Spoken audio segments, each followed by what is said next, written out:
Hello and welcome back to Archaeology Tube. As always, I'm Dr. Bill Farley, PhD, and I'm here to talk about something related to the world of archaeology, or in this case, more broadly, science, academia, and academics. Now, you might have noticed I just called myself Dr. Bill Farley, PhD. Normally I wouldn't do that because that's a really weird, antisocial, strange way to introduce oneself. But you might be noticing those letters down here next to my name. Either they were there a minute ago or they're here now, or maybe they'll magically appear right now. Either way, what I'm going to talk about today is graduate school. So I am a professor and I work in an undergraduate program. Many of my students are interested in going on to graduate school, whether to study archaeology or to study something else. And so I give them the advice that I can. Now, I'm a relatively young guy in the world of academia, so I did graduate school not that long ago, just a few years ago I finished, in fact. So I still remember quite well. One preface I'll give right now is, from time to time in this video, I'm going to talk about elements of graduate school very specific to if you were going to become an archaeologist. I'll tell you when I'm doing that, but almost all of the information I'm about to give you is useful to anybody who's interested in going to a quote-unquote academic PhD program, and I'll tell you the difference between different kinds of graduate programs in just a second. Well, hey, quick interjection, editor's note here from the editing bay.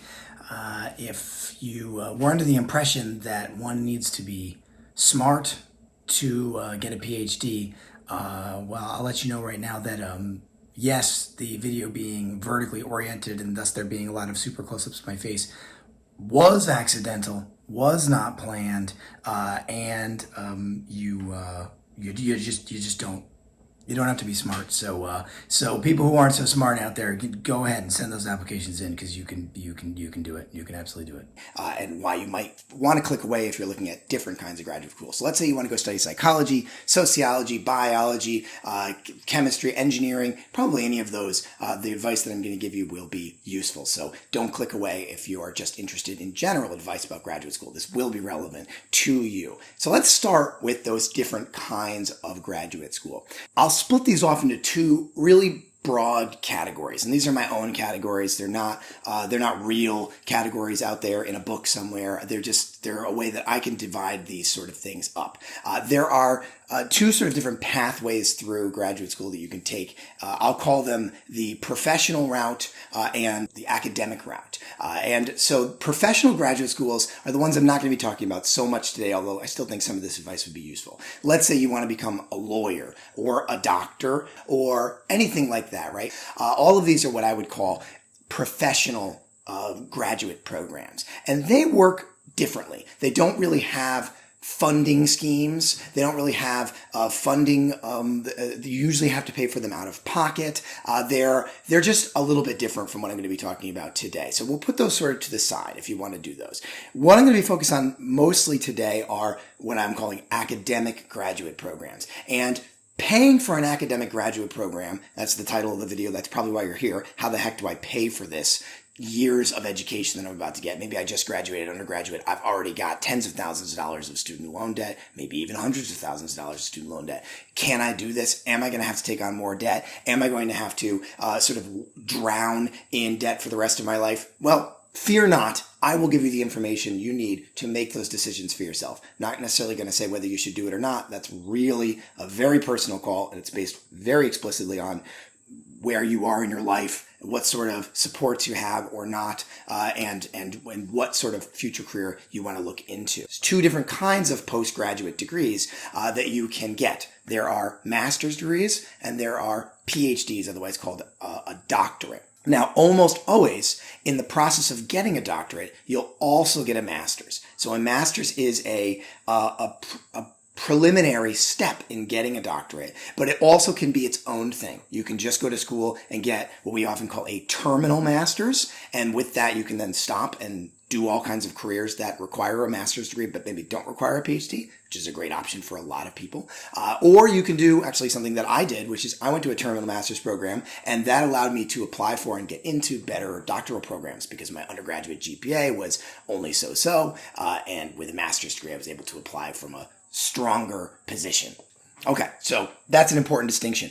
Our first big question: are you interested in pursuing a terminal master's degree, a master's degree that's with a more professional orientation, or do you want to get a PhD for some reason? It's only a limited number of things that you really need a PhD for. One of them is becoming a professor. But let's say that's perhaps a question for a different video. We could talk about those sorts of questions. But I'm going to assume you've already made that decision. You know what kind of graduate program you want to go to. Like, are you kidding me? Shut up. Maybe that'll make a funny B-roll to open the video with. I don't know. We'll find out. What the heck was I talking about? All right. Generally speaking, only academic PhDs, doctorates are quote-unquote funded. Most of those other things you're going to have to pay for out of pocket or with loans. That's true with professional degrees. The idea with professional degrees being that at the other end of that, you're going to almost certainly have a good job that's going to pay well, so you can pay off that debt. And with terminal master's degrees, there are funded terminal master's degree programs. They're really rare. A lot of times you have to pay for that out of pocket. In archaeology specifically, because of the field of CRM, cultural resource management, oftentimes a terminal master's degree can be a little bit like a professional degree because you can probably take that degree and go directly into much more lucrative jobs in CRM than you could with just a bachelor's degree. But this person just standing in front of my house just yelling.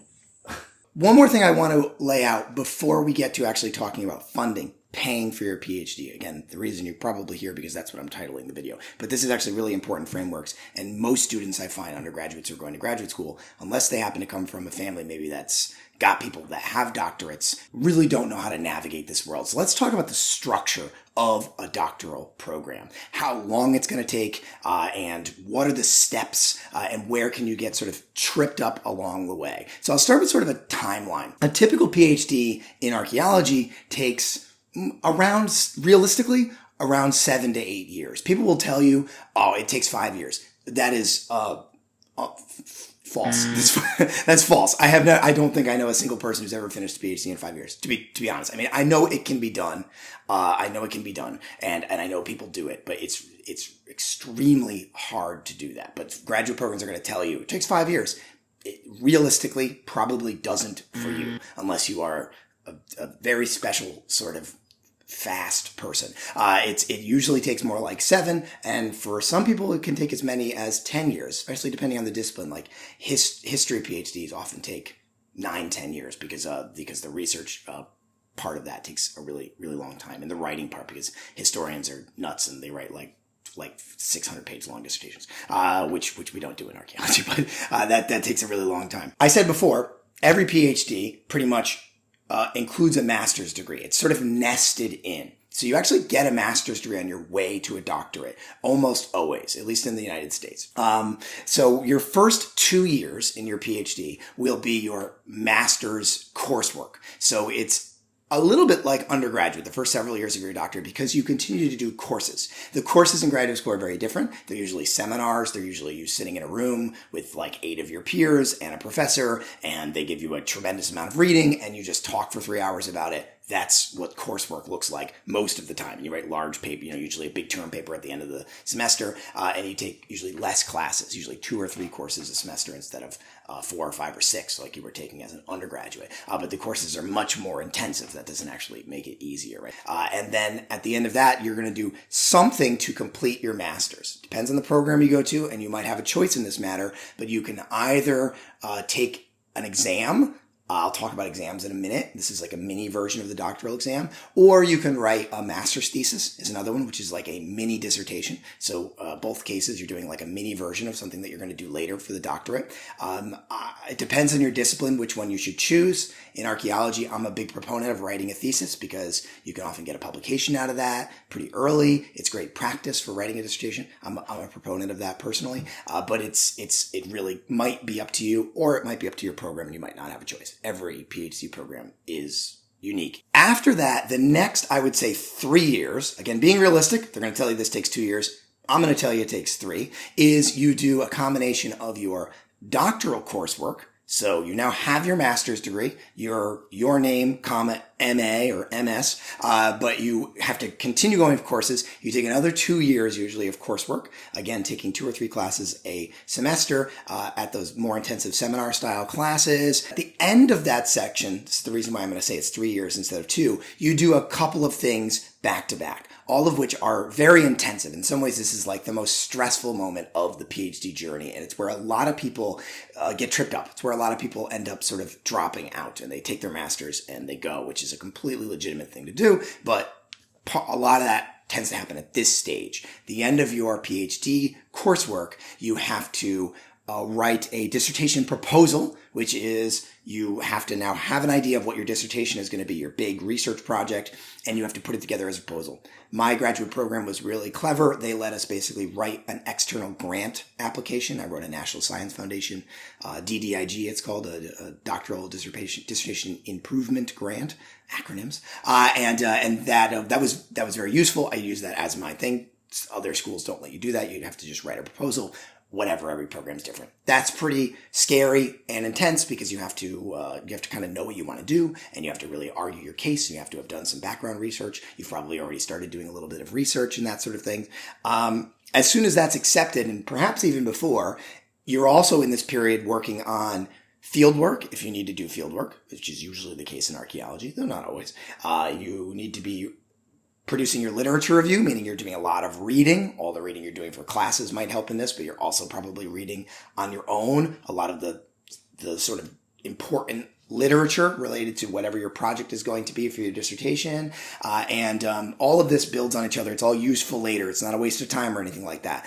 But you're doing all of this stuff at the same time. You might be doing lab work. You might be doing data analysis. You are already getting started on the dissertation as you're sort of proposing it. That's pretty normal. And then finally, definitely the most stressful week of graduate school, in my humble opinion, is your doctoral exams. Your doctoral exams happen at the end of all of your coursework, and usually around the same time that you're submitting your dissertation proposal. And this is where you work.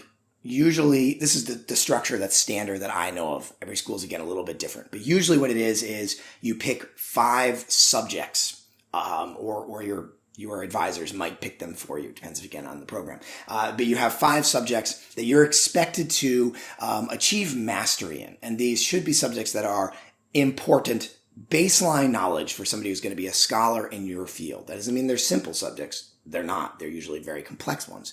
But they're, and you're going to read everything that's important for that. So usually you come up with a reading list. That reading list is many pages long, and it includes books, journal articles, whatever. All the important literature related to that specific subject that's going to be part of your exams. At the end of all that, and that can take 6 months to a year to prepare for, again, you're doing some of these things all kind of simultaneously. And this is, again, why I tell you doing this in 5 years is not realistic. It's just not going to happen for most people.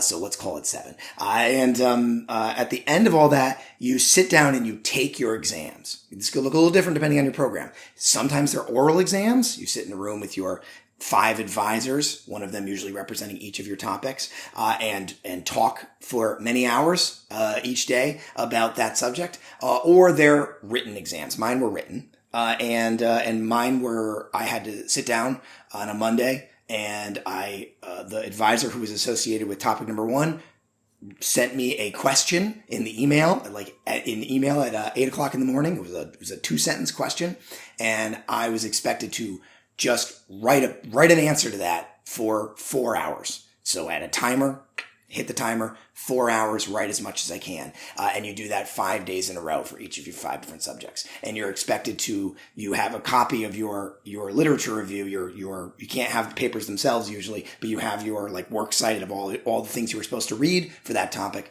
And you're expected to cite all of them, or at least most of them, and bring those into it. So, for me at least, I was writing somewhere in the neighborhood of 9, 10, 11 pages each day for those 5 days for my exams. So at the end of I'd written, roughly 50 pages in 5 days. It wasn't good writing, but it was good enough because those 5 people signed that little document. That's all you need to do. That's an important theme for you all as you're going through graduate school. Good enough is good enough. You are not ever writing your magnum opus in graduate school, not even your dissertation. You need to get it good enough that the people sign the front page of it. It's okay. Everybody's embarrassed by their dissertation 10 years later. You're supposed to be. That shows growth. Okay, at this point, Very excitingly, you officially become a doctoral candidate, which means you've moved into your final phase, and again, a phase that's where a lot of people get lost along the way because you now have to just finish. Sometimes people call this stage ABD, which stands for all but dissertation, more acronyms. And ABD, the ABD period is isolating, a little bit scary, very intensive, and also exciting because you are on your own and you are expected to bring your creativity and your work ethic to bear. And you take everything you've learned from these last 5+ years, everything you learned in reading for your exams, everything you learned in the field work you've done in the lab work, and you finish all of that. You collect your data, you put your data to task, and you write your dissertation. You sit down and you actually write your dissertation. That's usually structured as a course. You get like 6 credits for it or something. But it takes as long as it takes. This is where the ABD period is where that 7 years thing can balloon, right? So sometimes it can be, sometimes it can take a year, sometimes it can take 2 years, sometimes it could take longer. Another place where a lot of people sort of burn out and lose steam and never finish. So it can be a challenging moment because it's a big shift in gears from an experience that's kind of on wheels and structured to one that's much less so. I gotta flip the page on my notes here. All right, so okay, finally we move into paying for graduate school. How do you pay for graduate school? This little section here is really going to apply very specifically to academic doctoral programs because in most cases, with professional programs and with most terminal masters, you're going to be paying out of pocket. And trust me, the student loan companies and the U.S. federal government will be happy to write you checks for tens of thousands of dollars for graduate school, regardless of whether you have funding or not. And you can take advantage of that, but you are now older and wiser than perhaps you were when you were 17 years old. And you can go into that with a clearer mind about whether that's a good idea for you, what your career prospects are, what kind of pay are you expecting to get in a job you might have at the end of this, because you are taking on that debt, and sadly, pay it back. I don't get to make those rules, unfortunately. Method number 1, paying out of pocket. That's probably your only choice for those sorts of programs. If you are getting an academic PhD, you absolutely should not ever, never, ever do that. Do not do that. If a PhD program, when you apply for PhD programs, you will get a letter that says you've been accepted. Congratulations. And with that letter should be a funding offer. And if that letter doesn't have a funding offer, if it doesn't have a guaranteed funding offer that begins on day 1, there's one place for that PhD acceptance letter, and it's in the trash can. It's in the trash can. PhD programs will be weird with this. They'll say, we might have funding for you in year 2 or 3, or we will have funding for you in year 3, probably, because you already have accrued so much debt by the time you get to year 3 that it doesn't matter. It should come with guaranteed funding for a span of time. That might be 5 years is actually typical. That's normal. So let's go. Let's assume that you have so-called funding, and that leads us into our multiple other ways that you can pay for this sort of graduate school. Let's start with the most common, and we'll move towards less common ones. Most common funding packages are assistantships, graduate assistantships. Graduate assistantship is a job. They're offering you a job, and you should think of it as a job. This whole video is a sneaky secret follow-on to my videos about labor and archaeology. So you should think of it as a job. You are working for your funding. So you'll be required to work some number of hours a week.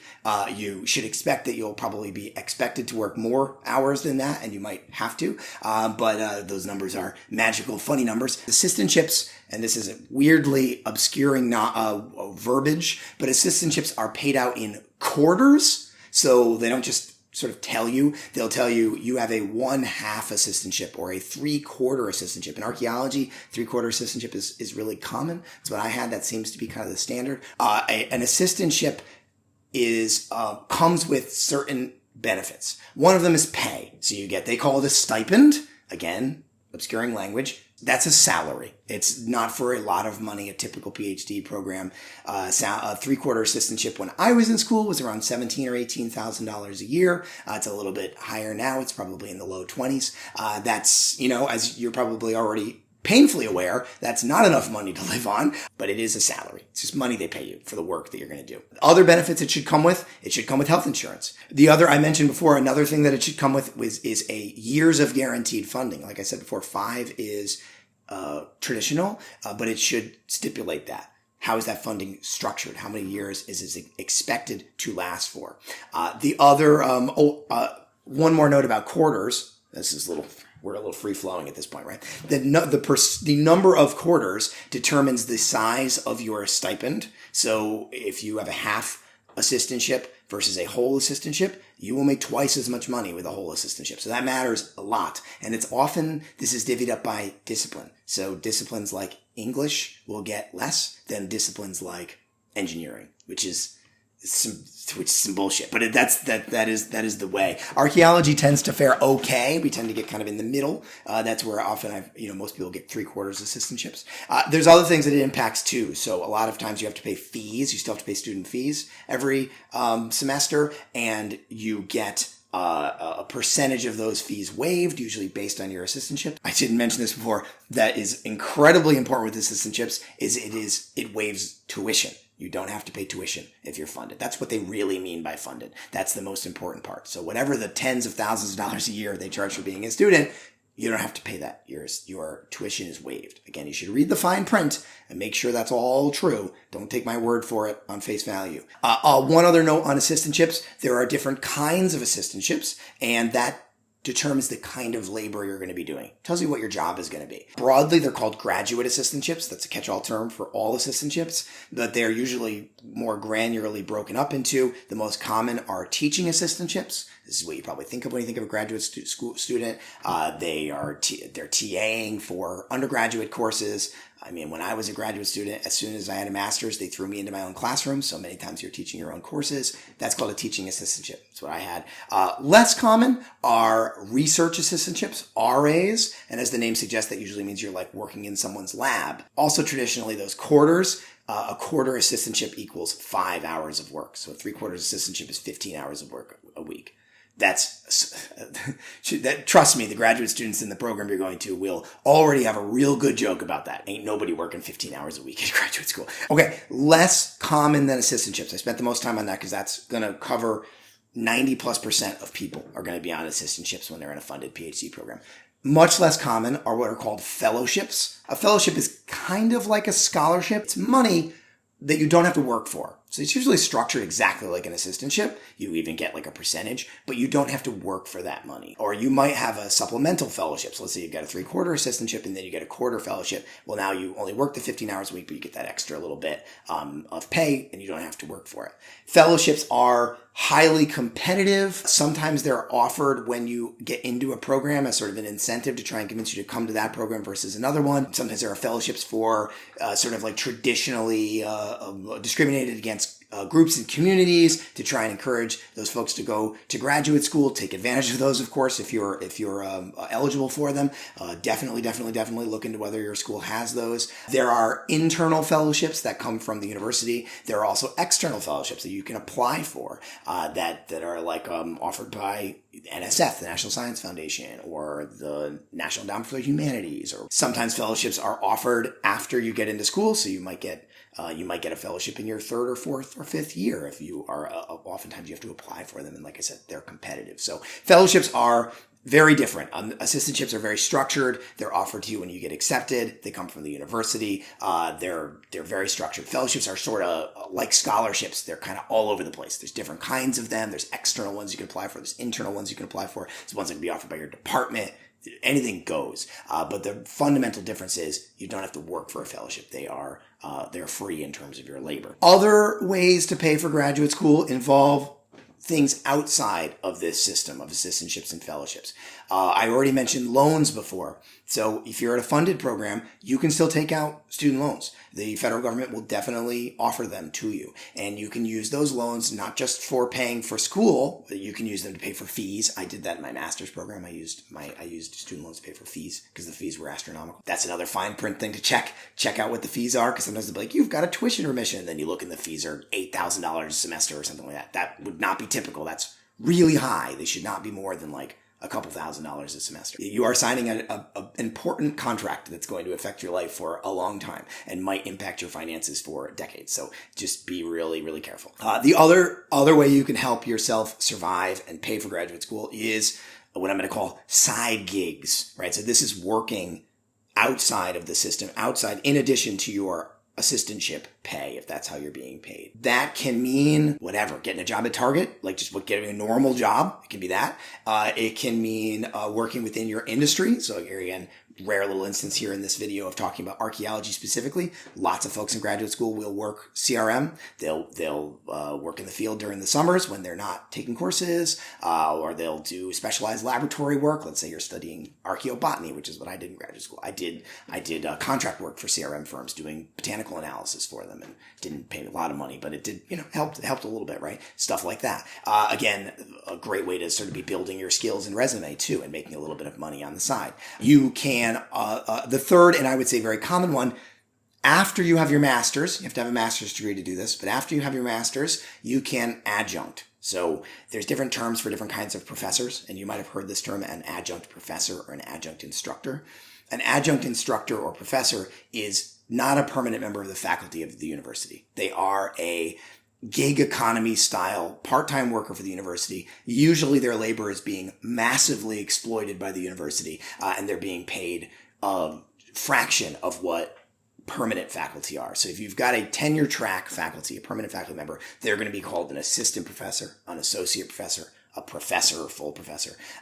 Adjunct professor is one of these contractual folks, and it's a real, again, labor problem. We'll come back to that maybe in another video. I'd love to make a whole video about adjuncting and why it sucks. But in graduate school, it can be a lifeline. And once you have your master's, you can adjunct for other universities. Usually you can't adjunct for the university that you're at. I'll come to why that is in just a second. But let's say other local universities, who they need, what kind of skills they need, what kind of classes they would expect you to teach, how much they pay. Schools pay wildly different amounts for adjuncting. I adjuncted at several different universities when I was in graduate school, and they paid, like, literally some of them paid twice what other schools did. It was really a striking difference. So all that sort of stuff. And they pay by the course. So if you teach one class, they might pay you $5,000 for that. That's fairly typical, at least in the Northeast where I live, where cost of living is pretty high. Some of those side gig things, like adjuncting